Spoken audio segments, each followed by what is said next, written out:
To make the fountain, crochet a chain of 6.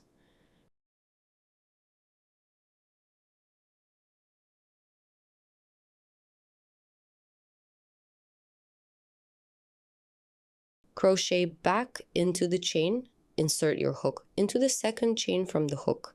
Make 5 single crochets.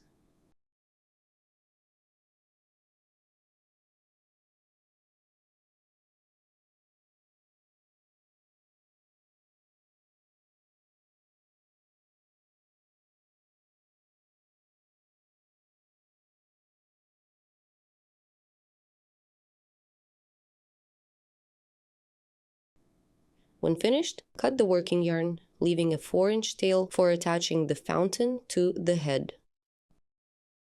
Pull the yarn tail all the way through the last stitch. Make 2 more fountain pieces the same way. You can make them shorter or longer by chaining fewer or more stitches at the start.